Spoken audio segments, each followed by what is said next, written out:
Tuhanku, ya Yesusku.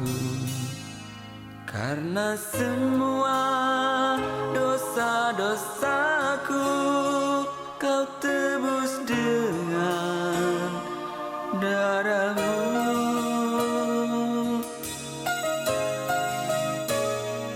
Meskipun di dunia ini ku peroleh segala-galanya, namun yang selalu ku rindu hanyalah Tuhan.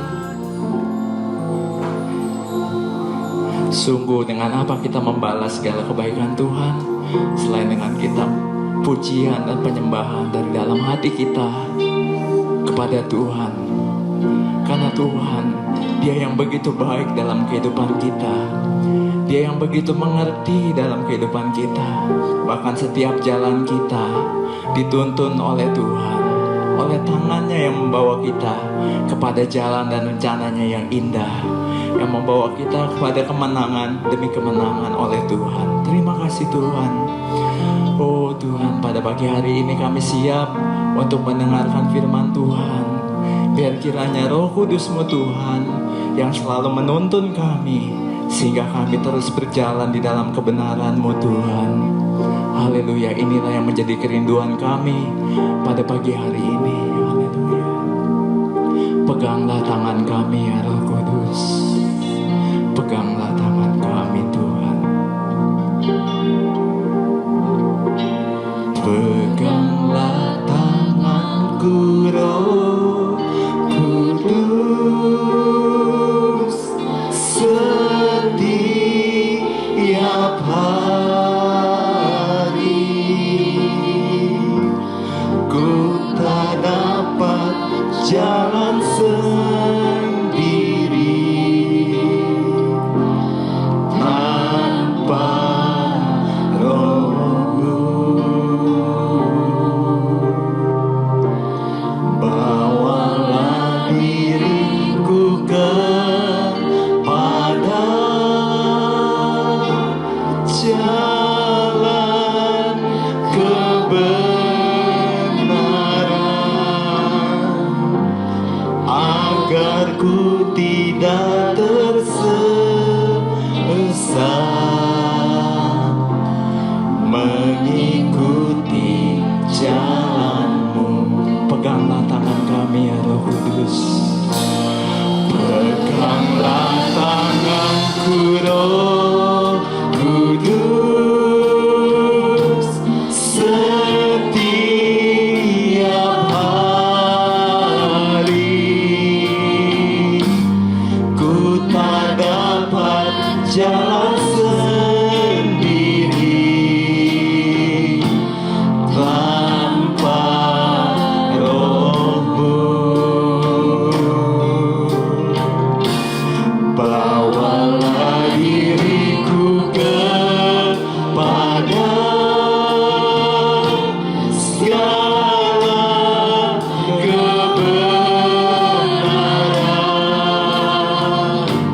agar ku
tak dapat berjalan sendiri.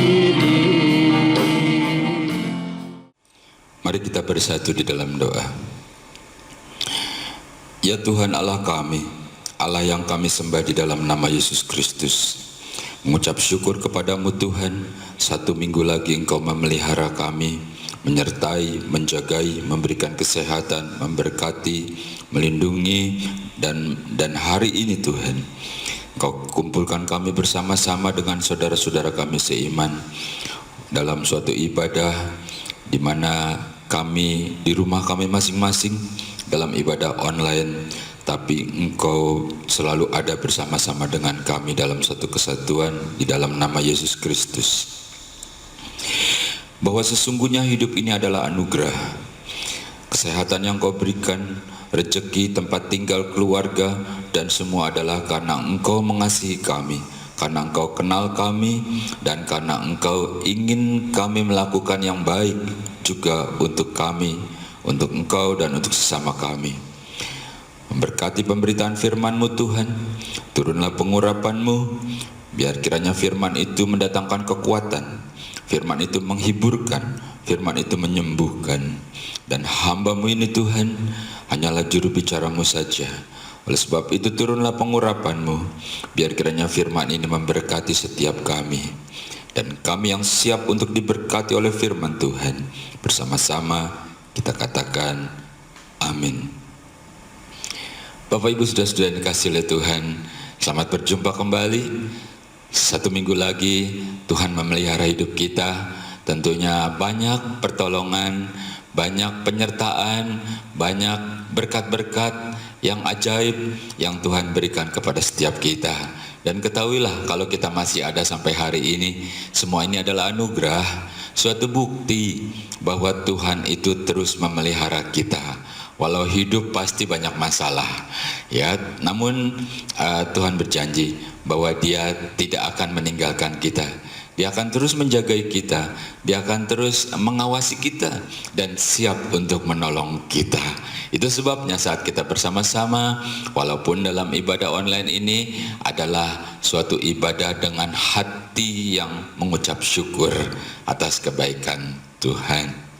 Bagi saudara yang mungkin baru pertama kali ini bergabung dengan kami, tentunya kami sangat senang, dan tentunya juga kami selalu berdoa agar saudara juga diberkati sama seperti kita semua.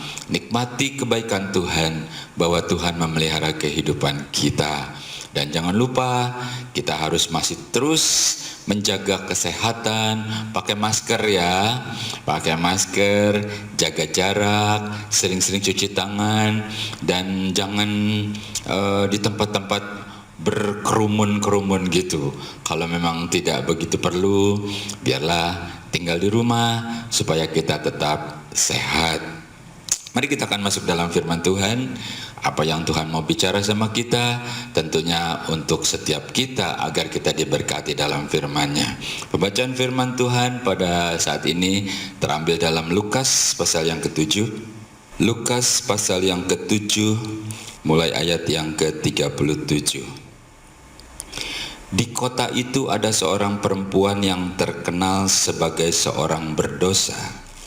Ketika perempuan itu mendengar bahwa Yesus sedang makan di rumah orang Farisi itu, datanglah ia membawa sebuah buli-buli pualam berisi minyak wangi. Sambil menangis ia pergi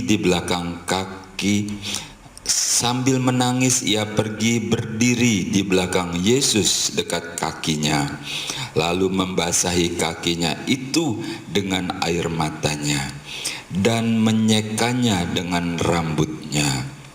Kemudian ia mencium kakinya dan meminyakinya dengan minyak wangi itu. Ketika orang Farisi itu yang mengundang Yesus melihat hal itu, ia berkata dalam hatinya, "Jika ia ini nabi, tentu ia tahu siapakah dan orang apakah perempuan yang menjamahnya ini, sebab ia tahu bahwa perempuan itu adalah seorang berdosa." Bapak Ibu saudara-saudara, ini adalah suatu kisah di mana saat itu Yesus diundang oleh seorang Farisi. Mungkin ini seorang Farisi yang baru bertobat begitu ya, mengundang Yesus untuk makan di rumahnya. Jadi makan, duduk, dan murid-muridnya gitu ya, sama-sama. Lalu tiba-tiba ada seorang perempuan, seorang wanita yang orang tuh udah tahu deh, ini perempuan gak baik nih, ini perempuan gak bener, ini perempuan yang udah berzina, ini sampahnya masyarakat begitu ya. Tapi perempuan itu masih punya telinga dan mata untuk melihat. Dia tahu, dia dengar tentang Yesus yang bisa mengampuni dosa, tentang Yesus yang bisa menyembuhkan dengan kuasanya, dan tentang Yesus yang bermurah hati, yang mau melakukannya. Tapi bagaimana dia bisa sampai kepada Yesus? Kalau Yesus sedang ada di bait Allah, sedang mengajar. Menurut perempuan ini, yang datang itu pasti orang-orang benar. Yang datang itu pasti orang-orang yang udah suci, yang udah kudus. Tapi aku, siapa aku? Jangan-jangan kalau aku cari Yesus ketika dia ada di bait Allah, jangan-jangan lalu aku diusir. Ya, sebab orang tahu siapa aku. Sebab orang sudah mencibir. Jangankan berdekatan, dari jauh saja. Apalagi ibu-ibu yang merasa suaminya pernah seakan-akan diganggu. Wah, dia paling benci sama aku. Aduh, nasibku. Padahal aku sudah sadar. Aku ingin bertobat. Bagaimana caranya? Aku mau berbuat baik, seakan-akan orang sudah tidak lagi menghargai aku. Aku berkata baru satu kata saja, orang langsung bilang, sudah kau jangan banyak bicara, aku tahulah siapa kau. Waduh, baik yang wanita, yang pria, yang anak-anak semua sudah tahu siapa aku. Nah, pada hari ini, kata perempuan itu, aku tahu bahwa Yesus sedang makan di rumah orang Farisi. Aku tahu orang Farisi itu juga dulunya berdosa. Aku beranilah. Aku akan coba datang. Lalu dia memberanikan diri. Apa yang kita baca? Dia nggak berani berhadapan dengan Yesus yang sedang makan. Tapi dia yakin bahwa Yesus itu, Yesus yang bermurah hati, Yesus yang lemah lembut, Yesus yang mau mengampuni, dan Yesus yang berkuasa. Tentunya dia datang dengan merasa bahwa hidupnya ini gak berarti. Dia datang dengan merasa bahwa aku ini kotor. Dia merasa aku ini sampah. Dia merasa aku ini bahkan sudah terbuang. Dan satu-satunya harapan, dia ingin bertemu dengan Yesus.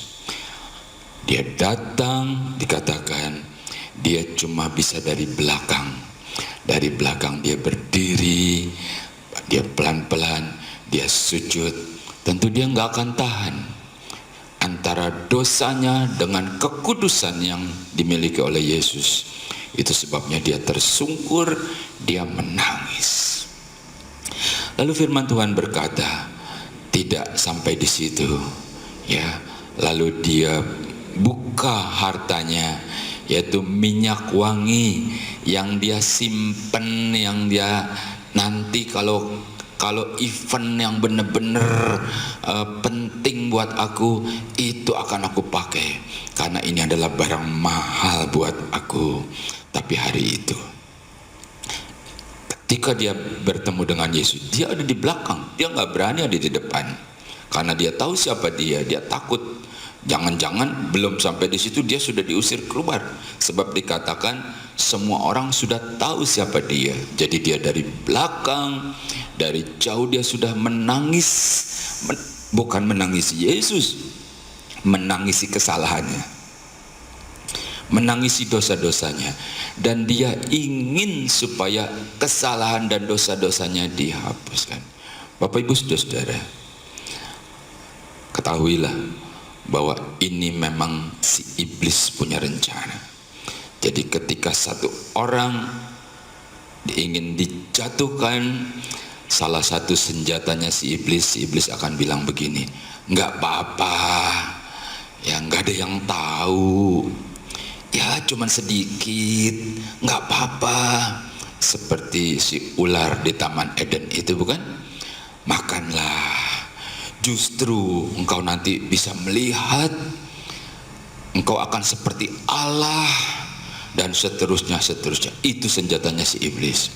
Ketika sudah jatuh di dalam dosa, ketika sudah terpuruk masuk ke dalam lembah kematian dan kegelapan, ketika seorang itu ingin bangkit dan bertobat, si iblis juga akan menahan dia.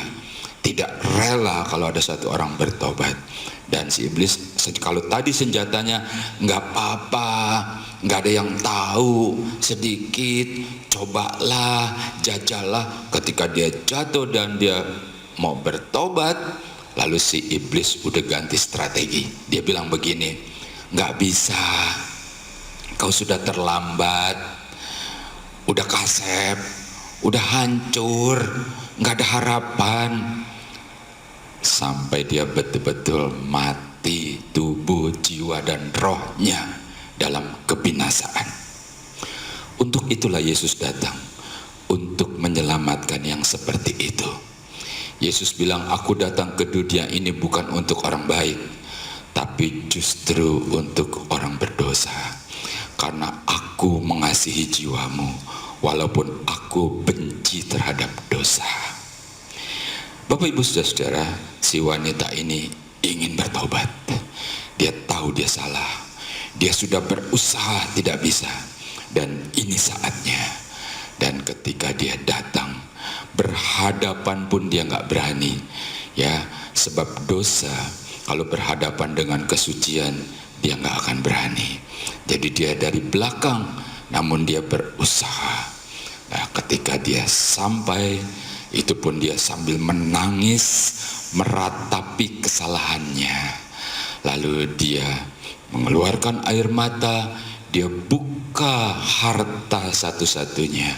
Dia minyaki Yesus dengan minyak wangi yang mahal itu. Ya, lalu dia seka kakinya dengan rambutnya, dengan mahkotanya. Seorang wanita, rambutnya adalah mahkotanya.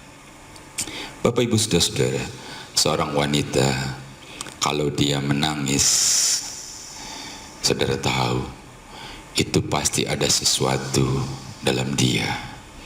Wanita itu mengandung rasa yang lebih sensitif, bukan? Dibandingkan dengan pria. Kalau pria kan logikanya lebih kuat, ya, perasaannya ya kayak badak lah gitu ya, kulitnya agak tebal. Kalau wanita itu dia peka. Kalau ada sesuatu, dia walaupun mungkin mulutnya tidak berbicara, hatinya, apalagi kalau sampai air matanya keluar, itu pasti ada sesuatu yang di dalamnya dia rasa begitu berat, yang membuat dia jadi sedih, yang membuat dia jadi menangis. Saudara, ini khususnya nih bagi yang pria-pria, bapak-bapak, ya, termasuk saya, kita ini yang pria-pria. Tapi saya bukan membela yang wanita nih, khususnya kita. Ketahuilah, kalau ada seorang wanita lalu dia rela memutuskan untuk berkeluarga bersama-sama dengan kita, ketahuilah, dia menyerahkan seluruh hidupnya, dia menyerahkan seluruh cita-citanya kepadamu. Oleh sebab itu, jangan sakiti dia. Oleh sebab itu, perhatikan dia, berikan dia kasih sayang. Kebahagiaan itu bukan terletak dari banyaknya harta. Kebahagiaan itu bukan terletak dari berapa tinggi pendidikan. Kebahagiaan itu bukan cuma terletak dari keturunannya, tetapi berikan dia perhatian, Ya, berikan dia kasih sayang. Buat dia menjadi nyaman bersama dengan engkau, karena dia sudah menyerahkan hidupnya sepenuhnya kepada engkau. Jangan sakiti dia. Kembali lagi, si wanita ini menangis. Ya, lebih daripada itu, karena dia merasa dia sudah salah jalan. Tetapi dia bertemu dengan seorang yang sanggup untuk mengubah hidupnya. Seorang yang sanggup untuk mengampuni dosanya. Seorang yang sanggup untuk memberikan pengharapan dan membuat rencana yang baru dalam hidupnya. Dialah Yesus. Dia sampai di situ, dia menangis, dia keluarkan semua unek-uneknya. Apa yang ada sama dia, dia serahkan, dia elap air mata, kakinya dengan minyak wangi diurapi Yesus. Itu sebabnya perikopnya berkata, Yesus diurapi oleh perempuan berdosa. Bapak Ibu Saudara-saudara, kejadian bukan cuma sampai di situ. Karena wanita ini terus harus berhadapan dengan sekelilingnya. Bukankah kita baca ketika wanita ini ingin bertobat, dia bertemu dengan Yesus, apa reaksi sekeliling? Orang Farisi itu salah satunya berpikir, kalau dia ini nabi, Yesus itu nabi, pasti Yesus tahu nih siapa nih wanita yang nangis-nangis di belakang mohon ampun itu. Najis ya. Kita nih orang bener, kita nih kudus, dia itu mah berdosa. Jangan deket-deket sama dia lah, nanti ketularan dosa. Udah, jangan, sampah itu. Ini orang Farisi sudah merasa dia sudah benar. Yesus sudah mau datang sama dia, tapi dia lupa, dia menghakimi sesamanya. Bahkan dia berkata dalam hatinya, kalau itu betul-betul Yesus adalah seorang nabi, dia pasti tahu. Bapak Ibu Saudara-saudara, hidup memang seperti itu. Ketika Rasul Paulus bilang, ketika aku ingin berbuat sesuatu yang baik, lalu yang aku lakukan yang lain. Ketika satu orang ini dia mau berbalik, seakan-akan masyarakat tidak mau menerima dia. Dia sudah dicap, sudah divonis, sudah dimeterai. Itulah keadaanmu dan selamanya kau begitu. Untung ada Yesus. Yesus yang sanggup untuk merubah hidupnya. Bapak Ibu Saudara-saudara, ketahuilah, ketika kita masih sehat, ketika kita masih bernafas, masih ada yang kita kerjakan, masih ada tempat untuk berteduh, masih ada rezeki yang buat kita makan, itu adalah bahwa Allah memelihara engkau. Dia mengasihimu, dia tidak pernah meninggalkan engkau. Walaupun mungkin masalah itu tetap ada, persoalan tetap ada, tapi ketahuilah, selama kita masih ada kesempatan, itu artinya Tuhan masih mau bekerja dengan kita. Mungkin ada banyak kekeliruan, mungkin ada banyak salah yang kita buat, tapi ketahuilah, kesempatan itu masih ada. Dan kesempatan itu sekarang, kalau kita mau rubah, mumpung Yesus ada bersama-sama dengan kita, sedang duduk dan sedang makan bersama-sama dengan kita, kesempatan itu ada. Ini perempuan memang perempuan berdosa. Ini perempuan yang bersalah. Saya mau katakan, ini perempuan yang cerdas. Dia pandai. Dia tahu ini kesempatan satu-satunya. Ini adalah saatnya. Itu sebabnya dia tidak melewatkan kesempatan itu. Dengan apapun yang dia ada, dengan sisa-sisa hidupnya, dengan kehancur-hancurannya, dia datang sebab dia tahu Yesus sanggup merubah hidupnya. Itu sebabnya dia walaupun sambil nangis di kakinya Yesus, air matanya tumpah jatuh ke kakinya, rambutnya itu dia pakai untuk menyeka kakinya. Dia urapi dengan minyak wanginya yang mahal. Itu artinya seluruh hidupnya dia ingin ubah semuanya, karena dia bertemu dengan Yesus, orang yang sanggup untuk mengampuni dosanya, orang yang penuh dengan kelemah lembutan, orang yang sabar, orang yang bisa jatuh belas kasihan, dan yang berkuasa. Bapak, Ibu, Saudara-saudara, tunjukkanlah kebaikan hatimu, tunjukkanlah kelemah lembutanmu, tunjukkanlah ketulusanmu kepada saudara-saudaramu yang lain, kepada teman-teman bisnismu, kepada keluarga besarmu, atau mungkin kepada orang tuamu yang belum mengenal Yesus, supaya mereka bisa melihat Yesus dalam hidupmu. Karena dengan begitu berarti hatimu itu adalah hatinya Yesus. Tunjukkanlah kebaikanmu, tunjukkan kelemah lembutanmu, dan engkau akan merasakan bahwa Allah ada dekat sama engkau. Dia akan terus memberikan kasih karunia, dia akan terus menjagai engkau, karena hatinya Allah ada di dalam hatimu. Perempuan ini ketika dia bertemu Yesus, ya, lega dia nggak peduli lagi walaupun orang-orang mencemooh dia nggak peduli lagi apapun yang dikatakan orang sama dia, walaupun beberapa tamu dan orang Farisi mulai berpikir kira-kira apa yang akan dilakukan oleh Yesus, kira-kira tindakan apa selanjutnya yang akan Yesus lakukan, ya kan? Yesus dalam pikiran dia, Yesus akan bilang, hei kau tidak layak.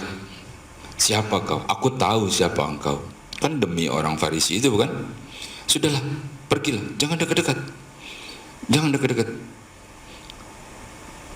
Kita ini kumpulan orang benar, orang suci, orang kudus. Kau orang berdosa, sana kau, tempatnya sana. Mari kita baca. Tetapi saya mau ambil satu ayat dulu dalam Matius pasal yang ke-12. Matius pasal yang ke-12 ayat yang ke-20. Buluh yang patah terkulai tidak akan diputuskannya, dan sumbu yang pudar nyalanya tidak akan dipadamkannya, sampai ia menjadikan hukum itu menang. Bapak, Ibu, Saudara-saudara, firman Tuhan berkata, kalau ada satu buluh tuh bambu patah, terkulai, itu tidak akan dipatahkan. Kalau ada lampu sumbunya udah berasap, ya itu nggak dipadamkan. Bisa paham ya?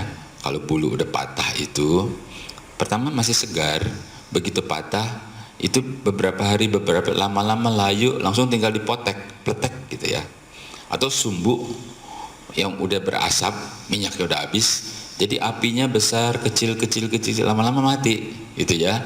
Jadi biasanya sebelum dimatiin ya udah dimatiin aja. Itu mau bercerita suatu kehidupan yang hampir tidak ada harapan. Jadi mirip seperti perempuan yang tadi. Jadi seperti buluh yang udah patah, udah tinggal nunggu abis itu mati beneran, dipotek langsung patah. Atau sumbu yang berasap, habis itu apinya mati. Suatu kehidupan mungkin kita pernah mengalami, yang rasanya udah tinggal nunggu, habis itu habis deh. Habis itu udah selesai semuanya, tutup buku, matilah gitu. Nggak ada harapan lagi.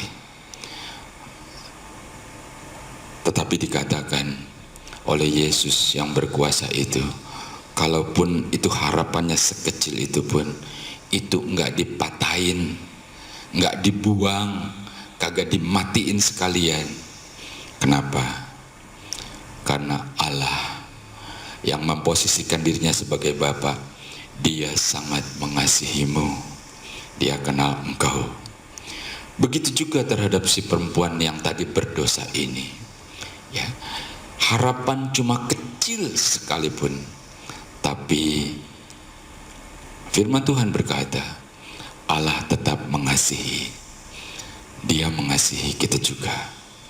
Walaupun dia benci dosa, walaupun dia benci kita salah, tapi dia tetap mengasihi. Dia akan mengembalikan untuk kita menjadi hidup kembali. Lalu apa yang akan dibuat oleh Yesus? Sementara orang Farisi sedang menunggu, what next? Apa yang Yesus akan kerjakan? Kalau menurut hukum harusnya dia nggak boleh dekat-dekat. Mari kita baca ayat terakhir.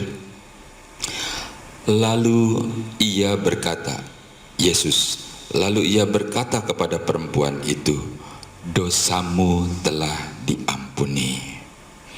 Dan satu lagi ayat yang ke-50, tetapi Yesus berkata kepada perempuan itu, imanmu telah menyelamatkan engkau, pergilah dengan selamat. Bapak Ibu Saudara-saudara, ketika ditunggu apa yang Yesus akan katakan, dan terlihatlah Yesus yang lemah lembut, Yesus yang rendah hati, Yesus yang mau, dan Yesus yang berkuasa itu. Dan dia berkata kepada perempuan itu, yang pertama dikatakan, dosamu telah diampuni. Dia datang dengan begitu berat, seakan tertekan oleh dosa demi dosa, kejadian demi kejadian, kesalahan demi kesalahan, kegagalan demi kegagalan, frustrasi demi frustrasi, dan berbagai-bagai kesulitan. Tapi hari itu Yesus katakan, dosamu telah diampuni. Itu seperti beban yang berat lalu diangkat, dia bebas. Itu namanya metanoia, berubah dari yang gelap menjadi terang. Suatu kehidupan yang dulunya begitu gelap, dan ketika dia mendapat jamahan itu, lalu dia jadi berubah. Dia bertobat, dia mendapatkan suatu kehidupan yang baru. Walaupun hidup dalam tubuh yang lama, tapi dalam batin yang baru. Dosamu telah diampuni. Tidak cukup sampai di situ, Yesus masih terus memberikan berkat.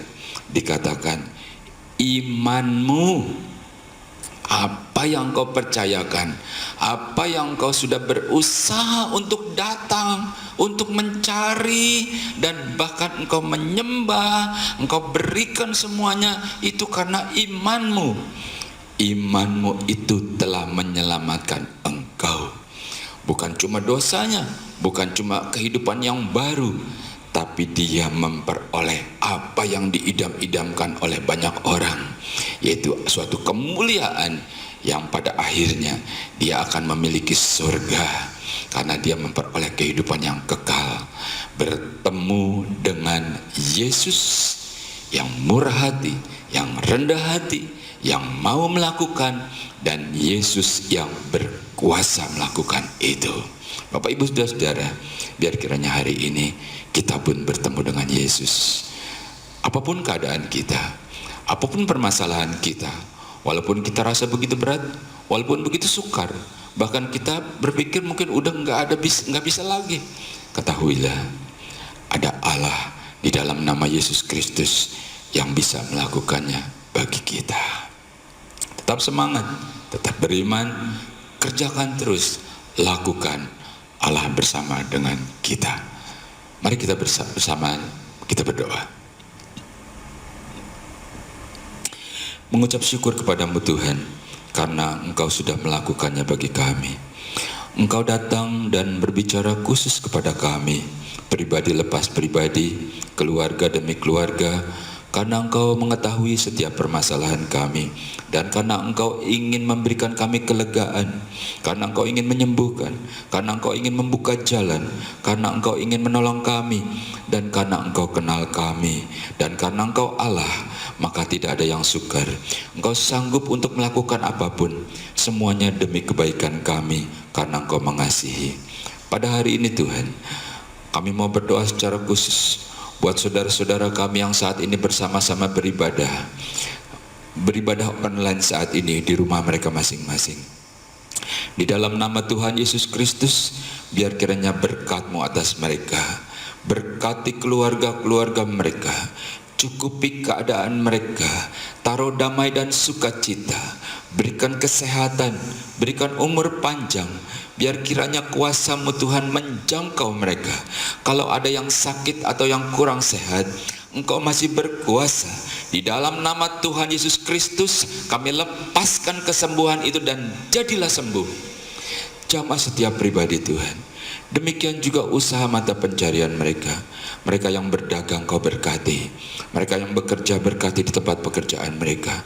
Kami mau berdoa buat anak-anak kami yang masih kuliah, mereka yang masih sekolah. Biar kiranya Tuhan Kau berikan hikmat dan akal budi. Berkati orang tuanya, cukupi biaya-biaya pendidikan mereka. Jagai keluar masuk mereka ketika dalam perjalanan.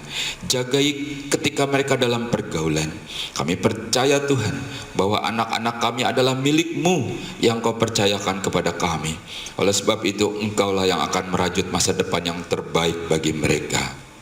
Memberkati mereka yang sudah tidak bekerja sekalipun Tuhan.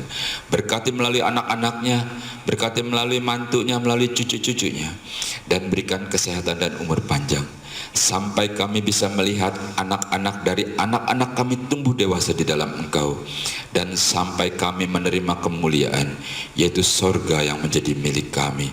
Di dalam nama Tuhan Yesus Kristus, biar kiranya Engkau memberkati setiap kami, dan kembalikan kami pada minggu berikutnya, di mana kami boleh berkumpul seperti hari ini untuk menerima berkat dan mengucap syukur atas pemeliharaan dan pertolongan-Mu. Dan kami percaya Tuhan, Engkau sudah mendengar setiap permasalahan dan menolong kami, dan Engkau juga sudah memberkati kami. Dengan iman, dengan percaya, dengan ucapan syukur, kita terima berkat Tuhan. Bersama-sama kita katakan amin. Tuhan Yesus memberkati. Engkaulah ingin ku turut, ya Tuhanku, ya Yesusku. Karena semua dosa-dosaku